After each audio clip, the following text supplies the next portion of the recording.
Hello, what's up? Hello. Welcome back to my channel and Harry Potter and the Prisoner of Azkaban. So where we left off, Harry, he's going through a lot. Cornelius Fudge is around. He heard some interesting stuff at the Leaky, actually in Hogsmeade.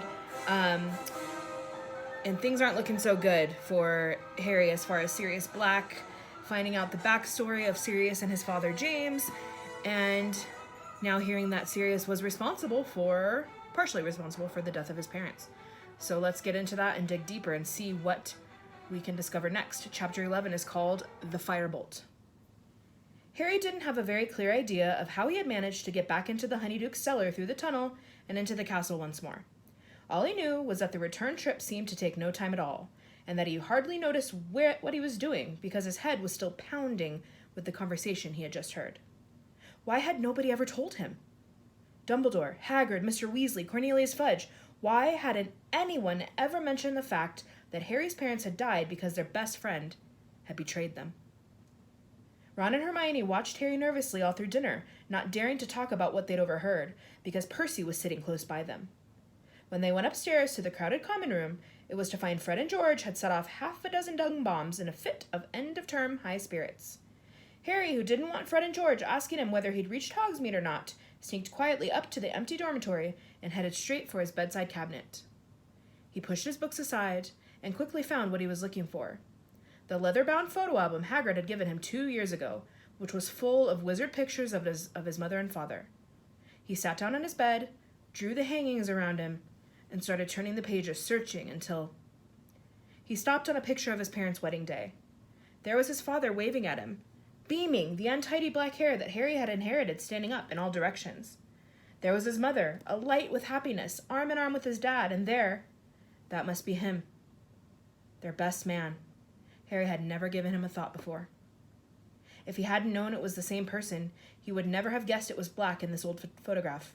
His face wasn't sunken and waxy, but handsome, full of laughter. Had he already been working for Voldemort when this picture had been taken? Was he already planning the deaths of the two people next to him? Did he realize he was facing 12 years in Azkaban? 12 years that would make him unrecognizable? But the Dementors don't affect him, Harry thought, staring into the handsome, laughing face. He doesn't have to hear my mom screaming if they get too close. Harry slammed the album shut, reached over and stuffed it back into his cabinet, took off his robe and glasses, and got into bed, making sure the hangings were hiding him from view. The dormitory door opened. "Harry?" said Ron's voice uncertainly, but Harry lay still, pretending to be asleep. He heard Ron leave again and rolled over on his back, his eyes wide open. A hatred such as he had never known before was coursing through Harry, like a poison. He could see Black laughing at him through the darkness, as though somebody had pasted the picture from the album over his eyes. He watched, as though somebody was playing him a piece of film, Sirius Black blasting Peter Pettigrew, who resembled Neville Longbottom, into 1,000 pieces. He could hear, though having no idea what Black's voice might sound like, a low, excited mutter. "It has happened, my lord. The Potters have made me their secret keeper." And then came another voice, laughing shrilly, the same laugh that Harry heard inside his head whenever the Dementors drew near. "Harry, you look terrible." Harry hadn't gotten to sleep until daybreak. He had awoken to find the dormitory deserted, dressed and gone down the spiral staircase to a common room that was completely empty except for Ron, who was eating a peppermint toad and massaging his stomach, and Hermione, who had spread her homework over 3 tables. "Where is everyone?" said Harry. "Gone. It's the first day of the holidays, remember?" said Ron, watching Harry closely. "It's nearly lunchtime. I was going to come and wake you up in a minute." Harry slumped into a chair next to the fire. Snow was still falling outside the windows. Crookshanks was spread out in front of the fire like a large ginger rug. "You really don't look well, you know," Hermione said, peering anxiously into his face. "I'm fine," said Harry. "Harry, listen," said Hermione, exchanging a look with Ron. "You must be really upset about what we heard yesterday, but the thing is, you mustn't go doing anything stupid." "Like what?" said Harry. "Like trying to go after Black," said Ron sharply. Harry could tell they had rehearsed this conversation while he had been asleep. He didn't say anything. "You won't, will you, Harry?" said Hermione. "Because Black's not worth dying for," said Ron. Harry looked at them. They didn't seem to understand at all. "Do you know what I see and hear every time a Dementor gets near me?" Ron and Hermione shook their heads, looking apprehensive. I can hear my mom screaming and pleading with Voldemort. And if you'd heard your mom screaming like that, just about to be killed, you wouldn't forget it in a hurry. And if you found out someone who was supposed to be a friend of hers betrayed her and sent Voldemort after her, there's nothing you can do, said Hermione, looking stricken. The Dementors will catch Black, and he'll go back to Azkaban and serve him right. You heard what Fudge said. Black isn't affected by Azkaban like normal people are. It's not a punishment for him like it is for the others. So what are you saying? Said Ron, looking very tense. You want to kill Black or something?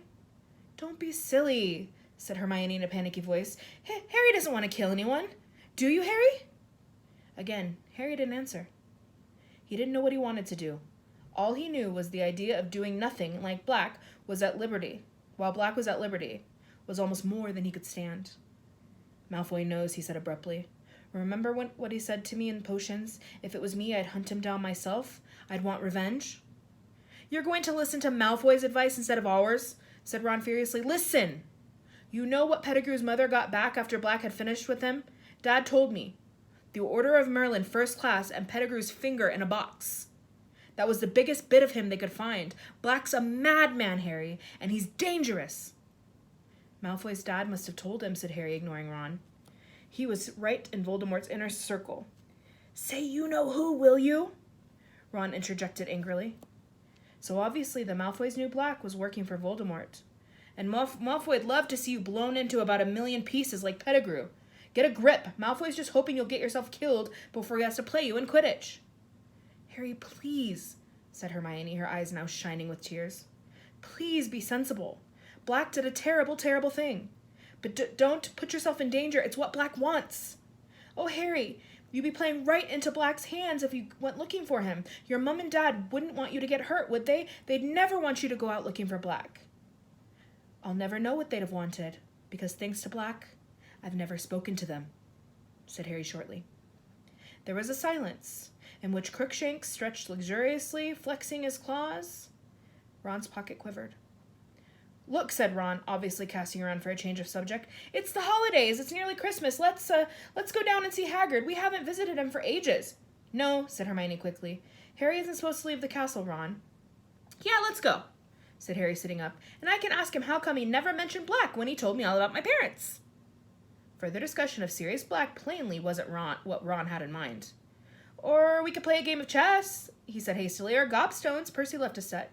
No, let's visit Hagrid, said Harry firmly. So they got their cloaks from their dormitories and set off through the portrait hole. Stand and fight, you yellow-bellied mongrels! Down through the empty castle and out through the oak front doors.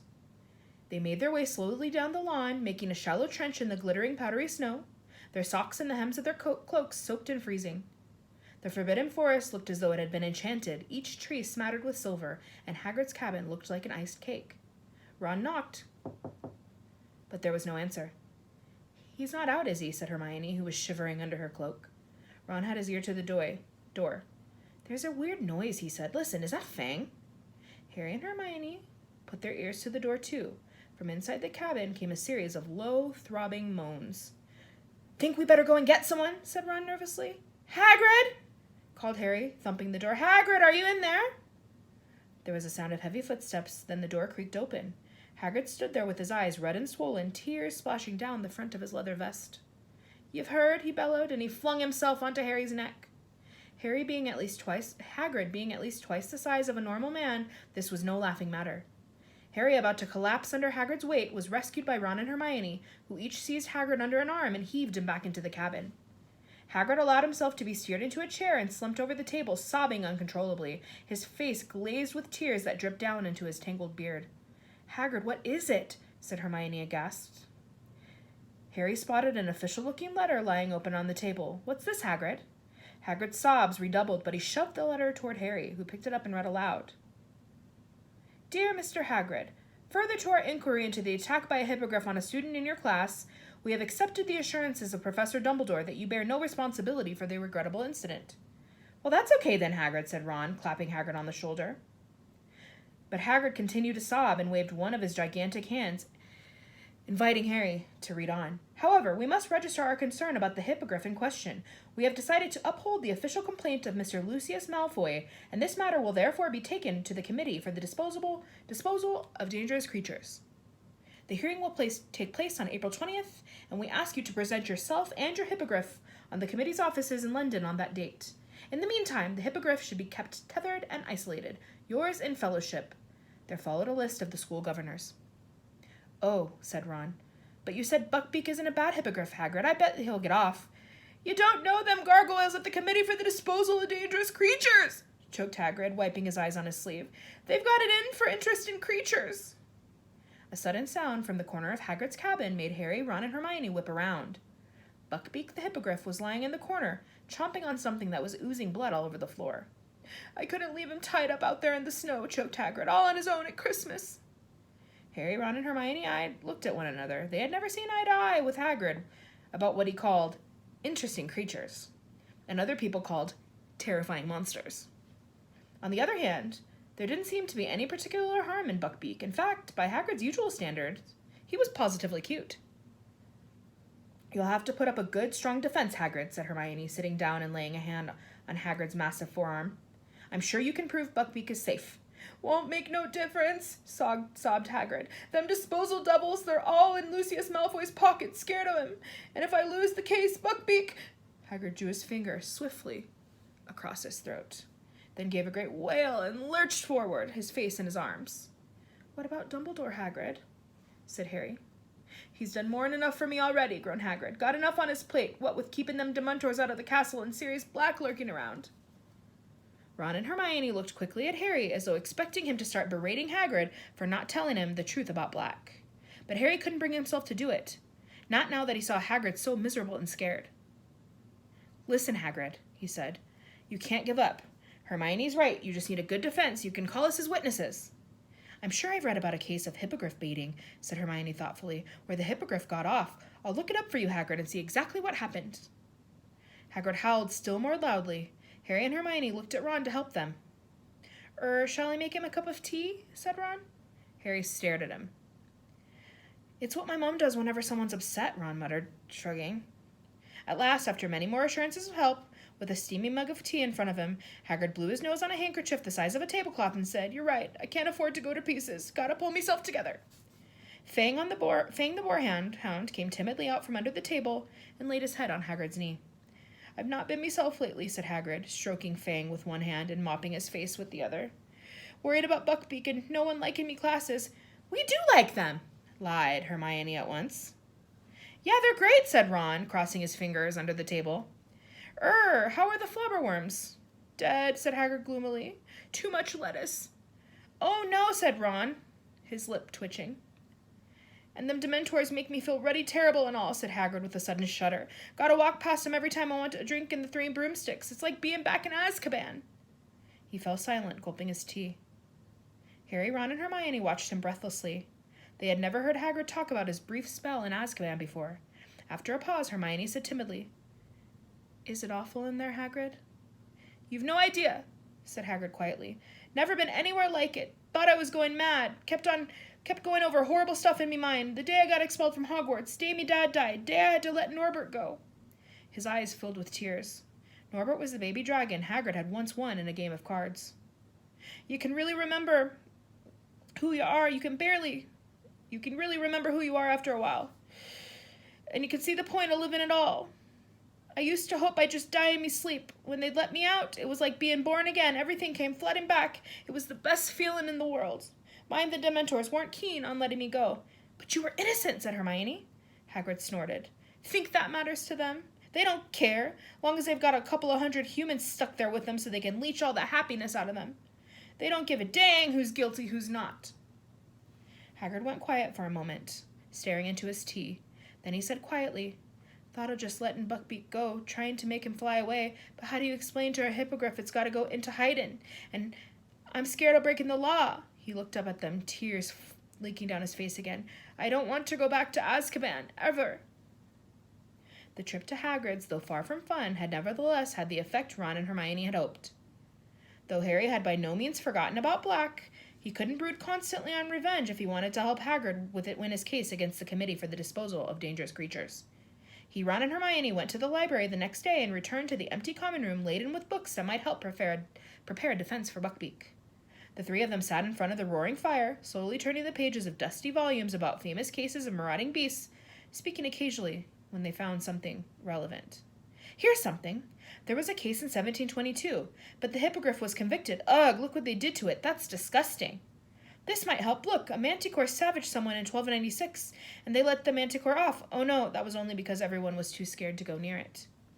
Meanwhile, in the rest of the castle, the usual magnificent Christmas decorations had been put up, despite the fact that hardly any of the students remained to enjoy them.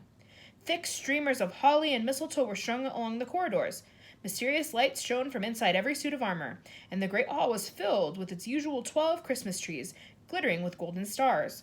A powerful and delicious smell of cooking pervaded the corridors, and by Christmas Eve it had grown so strong that even Scabbers poked his nose out of the shelter of Ron's pocket to sniff hopefully in the air. On Christmas morning, Harry was woken by Ron throwing his pillow at him. Oi, presents! Harry reached for his glasses and put them on. Squinting through the semi-darkness to the foot of his bed, where a small heap of parcels had appeared, Ron was already ripping the paper off his own presents. Another sweater from Mom, maroon, again. See if you got one. Harry had. Mrs. Weasley had sent him a scarlet sweater with the Gryffindor lion knitted on the front, also a dozen home-baked mince pies, some Christmas cake, and a box of nut brittle. As he moved all these things aside, he saw a long, thin package lying underneath. What's that? Said Ron, looking over, a freshly unwrapped pail of maroon socks in his hand. Dunno. Harry ripped the parcel open and gasped as a magnificent, gleaming broomstick rolled out onto his bedspread. Ron dropped his socks and jumped off his bed for a closer look. I don't believe it, he said hoarsely. It was a firebolt, identical to the dream broom Harry had gone to see every day in Diagon Alley. Its handle glittered as he picked it up. He could feel it vibrating and let go. It hung in midair, unsupported, at exactly the right height for him to mount it. His eyes moved from the golden registration number at the top of the handle right down to the perfectly smooth, streamlined birch twigs that made up the tail. Who sent it to you? Said Ron in a hushed voice. Look and see if there's a card, said Harry. Ron ripped apart the firebolt's wrappings. Nothing. Blimey, who'd spend that much on you? Well, said Harry, feeling stunned, I'm betting it wasn't the Dursleys. I bet it was Dumbledore, said Ron, now walking around the firebolt, taking in every glorious inch. He sent you the invisibility cloak anonymously. That was my dad's, though, said Harry. Dumbledore was just passing it on to me. He wouldn't spend hundreds of galleons on me. He can't go giving students stuff like this. That's why he wouldn't say who it was from, said Ron, in case some git like Malfoy said it was favoritism. Hey, Harry! Ron gave a great whoop of laughter. Malfoy, wait till he sees you on this. He'll be sick as a pig. This is an international standard broom, this is. I can't believe this, Harry muttered, running a hand along the firebolt, while Ron sank onto Harry's bed, laughing his head off at the thought of Malfoy. Who? I know, said Ron, controlling himself. I know who it could have been. Lupin. What? Said Harry, now starting to laugh himself. Lupin? Listen, if he had this much gold, he'd be able to buy himself some new robes. Yeah, but he likes you, said Ron, and he was away when your Nimbus got smashed, and he might have heard about it and decided to visit Diagon Alley and get this for you. What do you mean he was away, said Harry. He was ill when I was playing that match. Well, he wasn't in the hospital wing, said Ron. I was there, cleaning out the bedpans on that detention from Snape, remember? Harry frowned at Ron. I can't see Lupin affording something like this. What are you two laughing about? Hermione had just come in, wearing her dressing gown and carrying Crookshanks, who was looking very grumpy with a string of tinsel tied around his neck. Don't bring him in here, said Ron, hurriedly snatching Scabbers from the depths of his bed and shoving him into his pajama pocket. But Hermione wasn't listening. She dropped Crookshanks onto Seamus's empty bed and stared open-mouthed at the firebolt. Oh, Harry, who sent you that? No idea, said Harry. There wasn't a card or anything with it. To his great surprise, Hermione did not appear either excited or intrigued by the news. On the contrary, her face fell and she bit her lip. What's the matter with you, said Ron. I don't know, said Hermione slowly, but it's a bit odd, isn't it? I mean, this is supposed to be quite a good broom, isn't it? Ron sighed exasperatedly. It's the best broom there is, Hermione, he said. So it must have been really expensive. Probably cost more than all the Slytherin's brooms put together, said Ron happily. Well, who'd send Harry something as expensive as that and not tell him that they'd sent it, said Hermione. Who cares, said Ron impatiently. Listen, Harry, can I have a go on it, can I? I don't think anyone should ride that broom just yet, said Hermione shrilly. Harry and Ron looked at her. What do you think Harry's going to do with it, sweep the floor? Said Ron. But before Hermione could answer, Crookshanks sprang from Seamus's bed right at Ron's chest. Get him out of here! Ron bellowed as Crookshanks' jaws ripped his pajamas and Scabbers attempted a wild escape over his shoulder. Ron seized Scabbers by the tail and aimed a misjudged kick at Crookshanks that hit the trunk at the end of Harry's bed, knocking it over and causing Ron to hop up and down, howling with pain. Crookshanks' fur suddenly stood on end. A shrill, tiny whistling was filling the room. The pocket sneakoscope had become dislodged from Uncle Vernon's old socks and was whirling and gleaming on the floor. I forgot about that, Harry said, bending down and picking up the sneakoscope. I never wear those socks if I can help it. The sneakoscope whirled and whistled in his palm. Crookshanks was hissing and spitting at it. You better take that cat out of here, Hermione, said Ron furiously, sitting on Harry's bed nursing his toe. Can't you shut that thing up? He added to Harry as Hermione strode out of the room, Crookshanks' yellow eyes still fixed maliciously on Ron. Harry stuffed the sneakoscope back into the socks and threw it back into his trunk. All that could be heard now were Ron's stifled moans of pain and rage. Scabbers was huddled in Ron's hands. It had been a while since Harry had seen him out of Ron's pocket, and he was unpleasantly surprised to see that Scabbers, once so fat, was now very skinny. Patches of fur seemed to have fallen out, too. He's not looking too good, is he? Harry said. It's stress, said Ron. He'd be fine if that big stupid furball left him alone. But Harry, remembering what the woman at the magical menagerie had said about rats living only 3 years, couldn't help feeling that unless Scabbers had powers he had never revealed, he was reaching the end of his life. And despite Ron's frequent complaints that Scabbers was both boring and useless, he was sure Ron would be miserable if Scabbers died. Christmas spirit was definitely thin on the ground in the Gryffindor common room that morning. Hermione had chucked Crookshanks in her dormitory, but was furious with Ron for trying to kick him. Ron was still fuming about Crookshanks' fresh attempt to eat Scabbers. Harry gave up trying to make them talk to each other and devoted himself to examining the firebolt, which he had brought down to the common room with him. For some reason, this seemed to annoy Hermione as well. She didn't say anything, but she kept looking darkly at the broom as though it had been criticizing her cat. At lunchtime, they went down to the Great Hall to find that the house tables had been moved against the walls again, and that a single table set for 12 stood in the middle of the room. Professors Dumbledore, McGonagall, Snape, Sprout, and Flitwick were there, along with Filch, the caretaker, who had taken off his usual brown coat and was wearing a very old and rather moldy-looking tailcoat. There were only 3 other students, 2 extremely nervous-looking first-years, and a sullen-faced Slytherin 5th year. "Merry Christmas," said Dumbledore as Harry, Ron, and Hermione approached the table. "As there are so few of us, it seemed foolish to use the house tables. Sit down, sit down." Harry, Ron, and Hermione sat down side by side at the end of the table. "Crackers," said Dumbledore enthusiastically, offering the end of a large silver noisemaker to Snape, who took it reluctantly and tugged. With a bang like a gunshot, the cracker flew apart to reveal a large, pointed witch's hat topped with a stuffed vulture. Harry remembered the boggart, caught Ron's eyes, and they both grinned. Snape's mouth thinned, and he pushed the hat toward Dumbledore, who swapped it for his wizard's hat at once. "Dig in," he advised the table, beaming around. As Harry was helping himself to roast potatoes, the doors of the Great Hall opened again. It was Professor Trelawney, gliding toward them as though on wheels. She had put on a green sequin dress in honor of the occasion, making her look more than ever like a glittering, oversized dragonfly. "Sybil, this is a pleasant surprise," said Dumbledore, standing up. "I have been crystal gazing, Headmaster," said Professor Trelawney in her mistiest, most far-away voice. "And to my astonishment, I saw myself abandoning my solitary luncheon and coming to join you. Who am I to refuse the promptings of fate? I at once hastened from my tower, and I do beg you to forgive my lateness." "Certainly, certainly," said Dumbledore, his eyes twinkling. "Let me draw you up a chair." And he did indeed draw a chair in midair with his wand, which revolved for a few seconds before falling with a thud between Professor Snape and McGonagall. Professor Trelawney, however, did not sit down. Her enormous eyes had been roving around the table, and she suddenly uttered a soft kind of scream. "I dare not, Headmaster. If I join the table, we shall be 13. Nothing could be more unlucky. Never forget that when 13 dine together, the first to rise will be the first to die." "We'll risk it, Sybil," said Professor McGonagall impatiently. "Do sit down. The turkey's getting stone cold." Professor Trelawney hesitated, then lowered herself into the empty chair, eyes shut and mouth clenched tight as though expecting a thunderbolt to hit the table. Professor McGonagall poked a large spoon into the nearest tureen. "Tripe, Sybil?" Professor Trelawney ignored her, eyes open again. She looked around once more and said, "But where is dear Professor Lupin?" I'm afraid the poor fellow is ill again, said Dumbledore, indicating that everybody should start serving themselves. Most unfortunate that it should happen on Christmas Day. But surely you already knew that, Sybil, said Professor McGonagall, her eyebrows raised. Professor Trelawney gave McGonagall a very cold look. Certainly I knew, Minerva, she said quietly, but one does not parade the fact that one is all-knowing. I frequently act as though I am not possessed of the inner eye, as not to make others nervous. That explains a great deal, said Professor McGonagall tartly.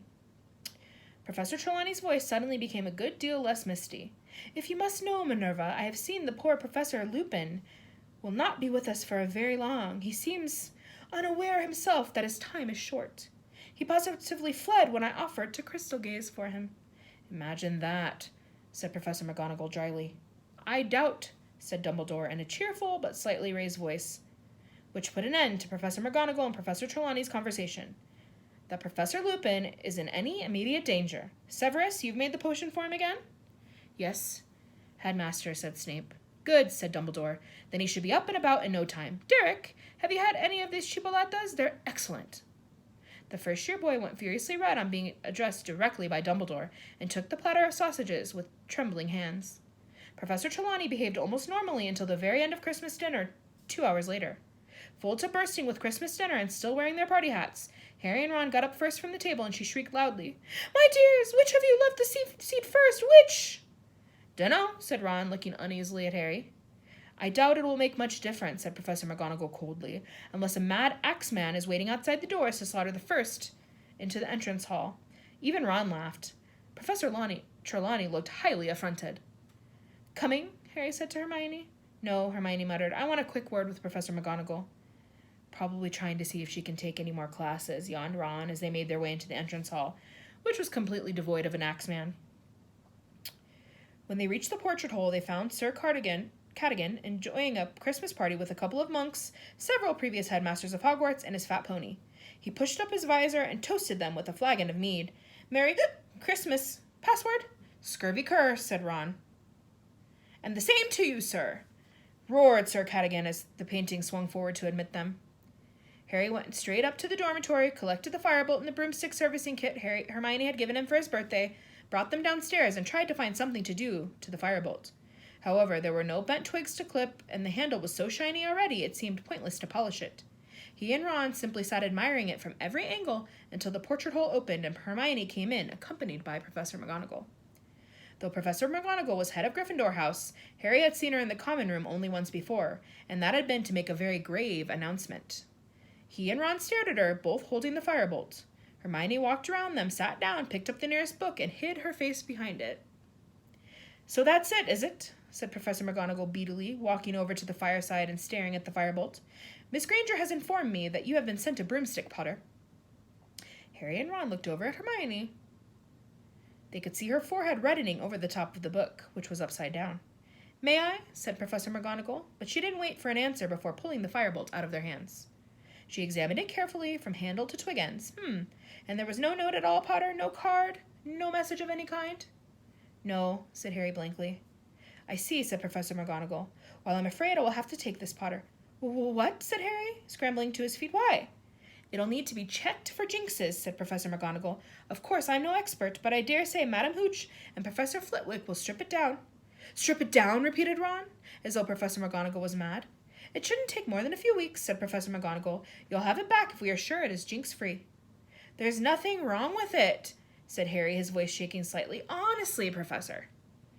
You can't know that, Potter, said Professor McGonagall quite kindly. Not until you've flown it, at any rate, and I'm afraid that is out of the question until we are certain that it has not been tampered with.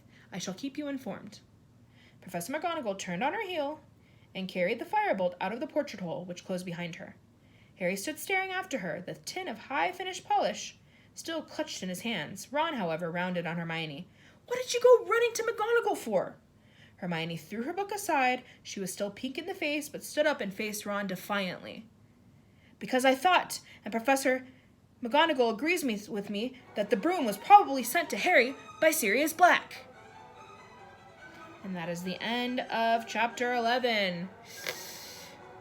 Curiouser and curiouser. A lot of things afoot. Sirius Black has not been found.